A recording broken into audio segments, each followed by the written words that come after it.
Good evening, ladies and gentlemen. My name is Buster Franken. I am the founder of FruitPunch AI, and I'm an AI program advisor at EHV, the TUE's AI Institute.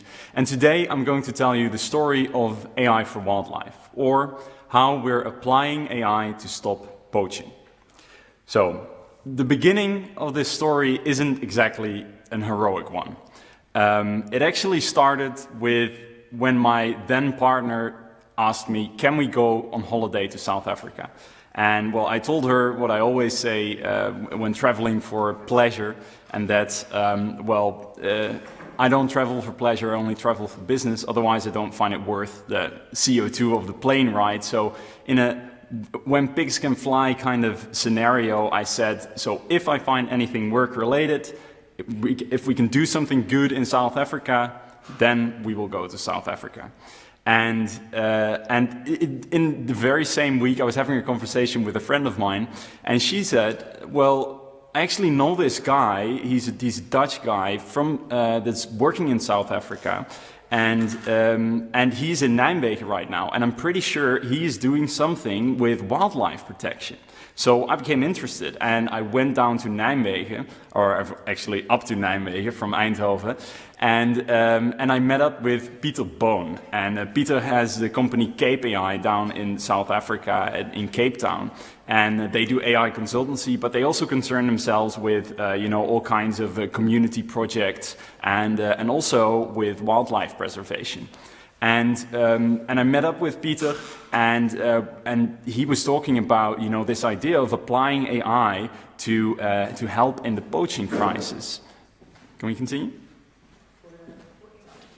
Okay. So he told me about this idea, and I became incredibly excited, and we decided to put out a call to action on LinkedIn that I actually made this kind of crappy drawing that I made in a car ride to a congress with the question like, we're looking for wildlife reserves in South Africa to collaborate with us. Can we do something together? Can we use AI to work on the problems that you're having?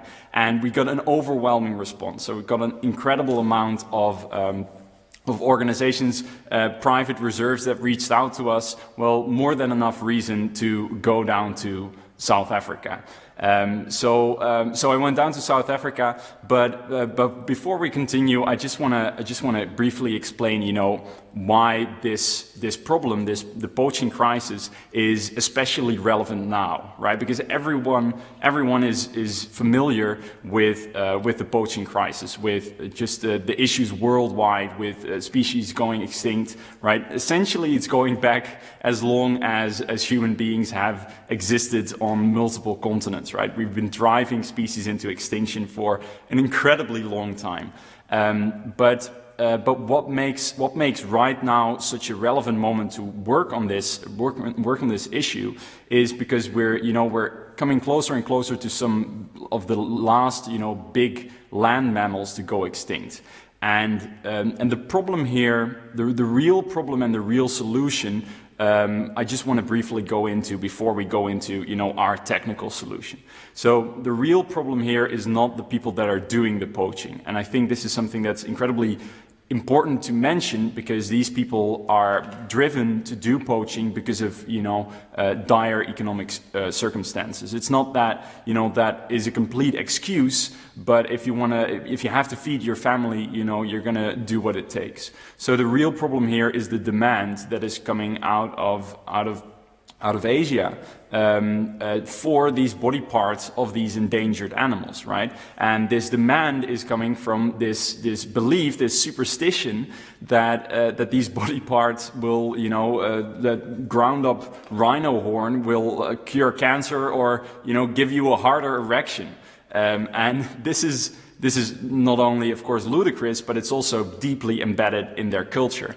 So the real problem here is, and then the real solution is mindset change, right? The real problem is the superstitions that these people have, and the real solution is mindset change. But mindset change in any circumstances is just incredibly hard, right? And takes a very long time. It usually takes generations to get out of these systems, right? That is why any change in just culture is incredibly hard to achieve. So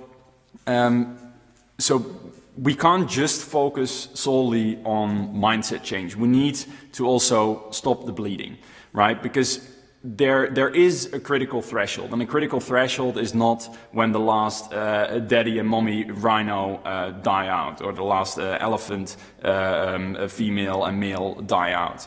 The problem actually is around 3,000 to 5,000 specimens of such a species, because at this point, which we're actually very close to, I mean, you can see here at the moment that we started measuring about 100,000 rhinos. So of course there's a lot more species that are relevant, but I'm just focusing on the rhino to illustrate the point, and it drops very steadily down to between 5,000 and 20,000, and if it drops anywhere much below 3,000, what we're going to see is that just the genetic diversity is not big enough anymore to support a species, right? So you get the same thing as you might have heard of the Habsburgers in Europe way back. They basically inbred within their family, and then you get all these weird deformities, and you can't keep living like that. And the same thing is happening to these species, right? So the critical threshold for extinction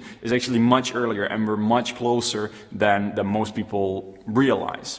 So this is why I thought this is a relevant topic to take on now, and why I thought it was worth the carbon dioxide we're producing with the plane ride. By the way, you can compensate carbon dioxide via these online plans. Google it, but I think it doesn't verify, or it doesn't just make good that you're traveling for pleasure. But that's my personal opinion, and just why I think this issue is so important, just besides the facts, is because I'm what you call a monist.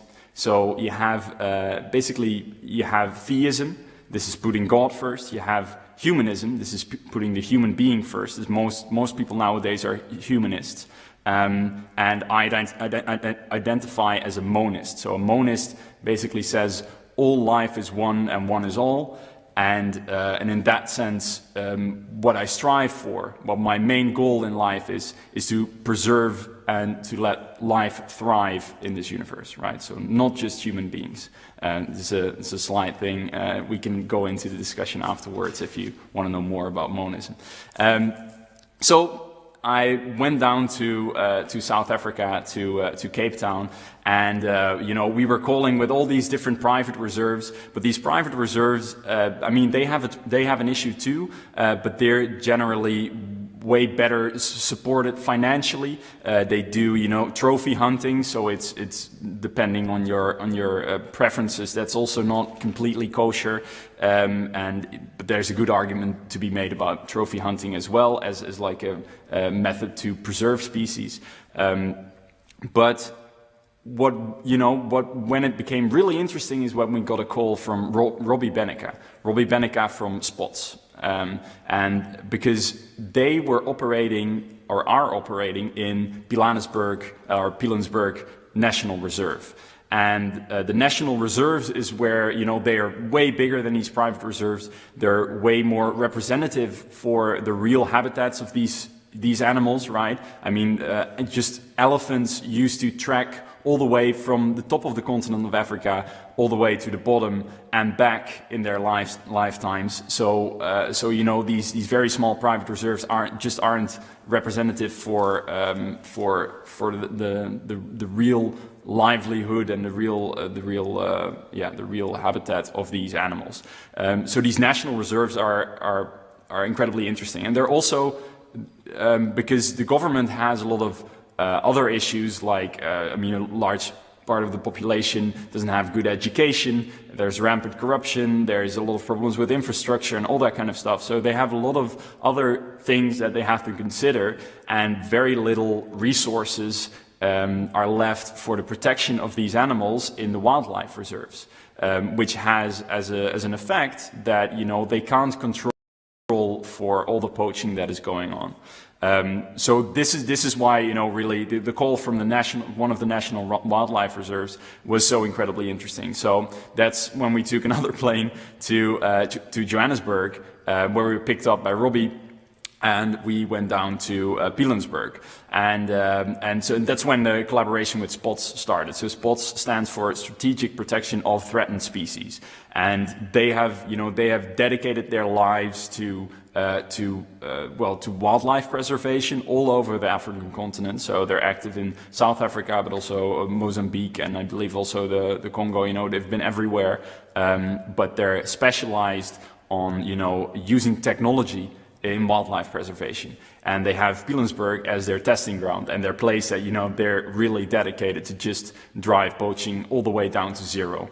And our collaboration with SPOTS started. So actually here you can see I'm on the right, in the middle is Robbie from SPOTS, and on the left is one of the rangers from the Pilanesberg National Reserve.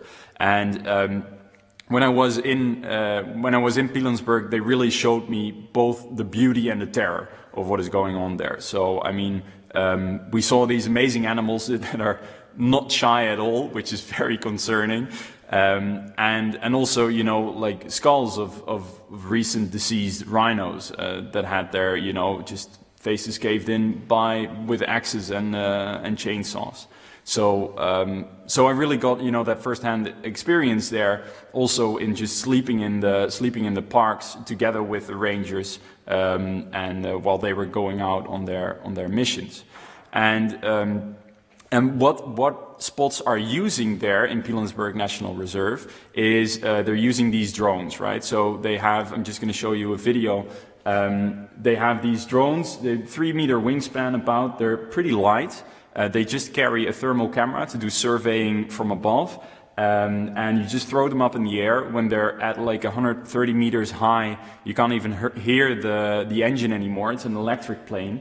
And they need to use their own antenna, right? Because they need to use their own antenna. They're in this caravan, looking at the thermal image footage from the drone, trying to spot poachers on the thermal images, because the poaching happens at night, right? Generally during the full moon period, because then there's a little bit of light, but they're still covered by the darkness. And they have to put up their own antenna because there's no cell service, or virtually no cell service in the whole park. So there's not any other signal that you can use that can carry the thermal camera footage down to earth. And so I basically went with them in their operations for a couple of days. We did a surveying of entire Pilanesberg. So you know, here you can see that just on Google Maps, the map on which I drew the different spots that they showed me, the different places where recently rhinos have been poached, the danger areas, right? And Pilanesberg is really unique. In that it is an old volcanic crater, so it's quite elevated, just because Johannesburg is also on some elevation, I believe. But then there's a lot of elevation difference as well within the landscape, which makes it a very difficult environment to do wildlife preservation, because this drone, they always need to have this direct line of sight, because they have this antenna that goes up, but it has to be able to make direct contact. And if the drone goes behind the mountain, you know, it has a program that it starts circling, but it's very hard to get the connection back, and then it will just crash. So in a way, it was the perfect situation to look really at all the technical problems that surround their use of these drones now in wildlife preservation. And another thing that is important to note is that actually the use of these lightweight electric drones is an incredibly effective way of surveying this land area, because how most of the operations go right now still is that, you know, rangers go out into the bush in their Jeep, and they're just looking around with flashlights, right? So you can imagine that these poachers, they hear these Jeeps coming, they don't hear this thing coming because it's too high up, it's actually pretty quiet. They are still pretty much covered by the darkness, and they can just hide behind some bushes.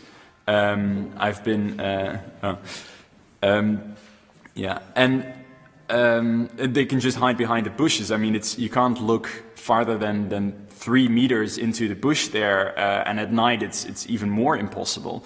And so all of this makes just how the wildlife preservation and the operations of the rangers is going now extra difficult.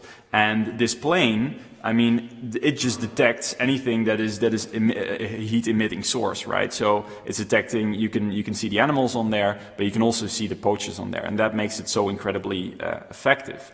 And they managed to, with just a few flights that they're doing, because they're also understaffed, basically understaffing and too little resources is the problem everywhere here. But with the few resources that they have, they managed to reduce the poaching in this area, in this huge national reserve, with 60%, you know, with one drone. So imagine what you can do when you can throw up multiple drones and they operate autonomously. But, you know, I'll go into this right now, actually, because that is what I went there to do, right? Look if we can use AI as a force multiplier to scale these operations, because the real the real bottleneck here is not the drone itself, because the hardware for the drone, I mean, for the wildlife reserves, it's not inexpensive.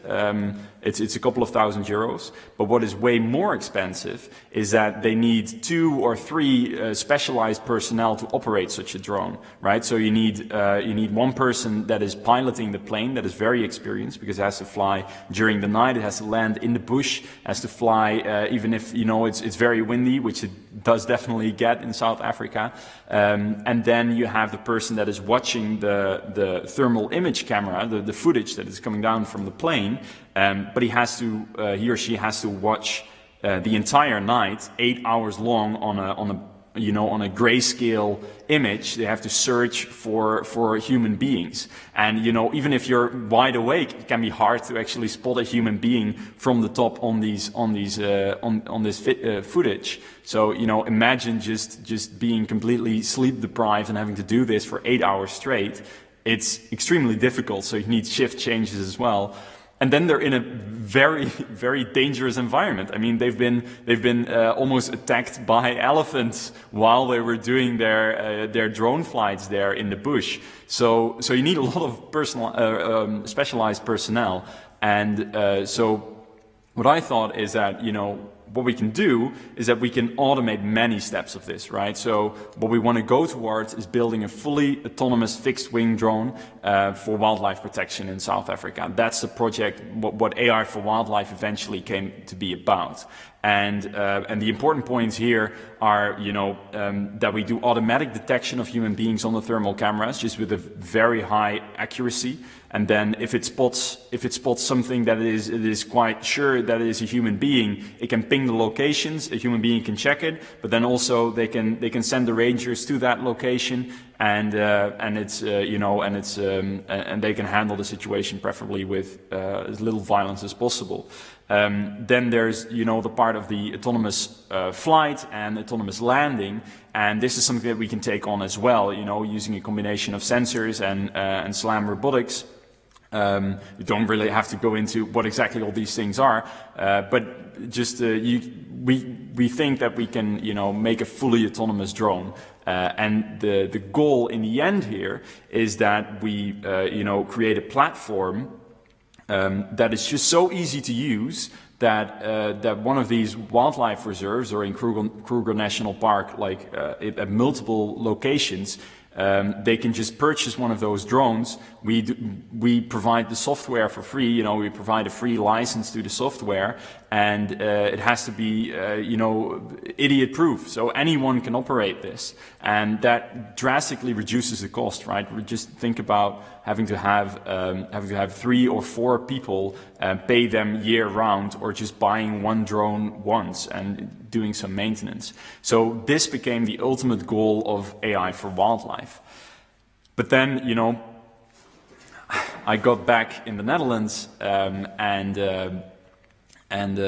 this is actually a black screen, just because it's a black screen. I put it in there. I put the black screen in there. Yeah. So this is like the full stop moment. So I got back to the Netherlands, and kind of reality hit, you know, like I was just done studying. I did my mechanical engineering specialization in neuroscience, and I did a pre-master in data science, but I was done studying. I was working part-time for the AI Institute at the TUE, and I mean, I was running FruitPunch AI as a foundation with a lot of, you know, brilliant, amazing volunteers that you know, make all of this possible. But it, you know, it wasn't a job. I couldn't give a project like AI for Wildlife just the full resources and everything that is needed to really get it off the ground and start saving these animals. But I also knew that, you know, we can't keep relying on just evening hours and weekend activism of people to solve the world's most pressing issues, right? This is absurd that people can make money making the next, you know, faster fucking iPhone, but you can't make money doing actual good, working towards the Sustainable Development Goals. And I'm not only talking about, you know, organizations that receive donations, but I'm talking about sustainable business models, right? And in alignment with this, I started thinking about can I create a sustainable business model for FruitPunch AI as well? Which back then was just, you know, a community where we learned how to apply AI in the real world and did AI for good projects. And, you know, like a very difficult half year followed in which I just went to the stretches of my imagination to think of a sustainable business model. And a sustainable business model, when I'm saying that, what I mean with that is just a complete alignment between the way that we're making money and the good that we're doing in the world, right? Because if these things are just slightly misaligned, the moment that you have to, you know, that a crisis hits, the path of making money is going to divert further away from doing the good, and you have to go with making the money because otherwise, you know, you're going to go bankrupt. So it had to be perfectly aligned. And that's when I started to work together with Lumo Labs. They're an impact fund here in Eindhoven on the high-tech campus, to think of this business model as well. And eventually we got funding. So we got a big bag of money from Lumo Labs, and I got Sako in the team as well. He's a brilliant computer scientist and data scientist with a very big passion for, you know, educating people as well. He really believes in the whole challenge-based learning angle that we're taking, and we got funding. And this is, you know, what I call scale. This is the step of scaling AI for good. And our mission is, you know, to solve humanity's greatest challenges with AI by educating the next generation of AI engineers. And the way that we do this is actually by running projects like AI for Wildlife. So we take a project like AI for Wildlife, and you know, some organizations, they will have something to spare to run such a project with us, some won't. And then we take this as you know, a challenge in our challenge-based learning program. So our focus as a company is on educating people in the application of AI in the real world with real-world challenges. And you know, our business model relies on a couple of things. I'll briefly go into this, but you know, we can talk about that later more if you're interested. But what essentially we do is that we crowdsource a huge group of people to start working on such a challenge. We give them education on topic, right? So with AI for Wildlife, we're planning an data ethics workshops. We're planning master classes on the topic. We did an info session with the people from South Africa. And in this way, we provide, you know, real-world education for people to learn how to apply AI. And then in the case of AI for Wildlife, last Wednesday we did our info session to, you know, like get the first volunteers to join and debrief the volunteers, and it was really incredible because 39 people signed up. To start working on this project, you know, after having this idea for more than a year, because I started back in November in 2019 with this actually. You know, it's finally coming to fruition, And the incredible thing is that, you know, people with PhDs are signing up. So we have the experts, we have the intermediaries that, you know, have their background in data science, but are still developing themselves. And then we also take in the rookies, of course, because it's very much about education for us. And that's how, you know, that's how we're really scaling AI for good, through crowdsourcing AI solutions, basically, for these organizations. Well, this is just the timeline, but we don't have to like strictly go into that right now. Basically, what I realized after working for such a long time on getting this project, but also more projects like this, you know, AI for good projects, real world projects, on making this happen. What I realized last Wednesday is when we were doing the info session, when Peter and Robbie from Spots were giving their presentation, you know, they said, this is really one of the, you know, we need this technology to save these endangered species. If we don't use this force multiplier right now, they're gonna go extinct. And we're just so incredibly grateful that we're getting this opportunity, you know, to work together with people from all over the world. And that, you know, through FruitPunch AI, we're rallying all these people. And after talking about wanting to do AI for good in, you know, for such a long time, it just stayed very abstract for a very long time. And really last Wednesday was the first time that I really felt what it means to do something in the real world and really make a difference. And it's, you know, it's a scary feeling and a very warm feeling, and a very humbling feeling. Because it's happening now, right? We're doing something, we're making a difference. And I think, you know, this giving of meaning, I think it's a trend that's gonna catch on. Because I think we're all slowly starting to realize that just money, pleasure, and power is not what this time on Earth is about. And that's all I wanted to say. Thank you very much.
Hey, you're still here.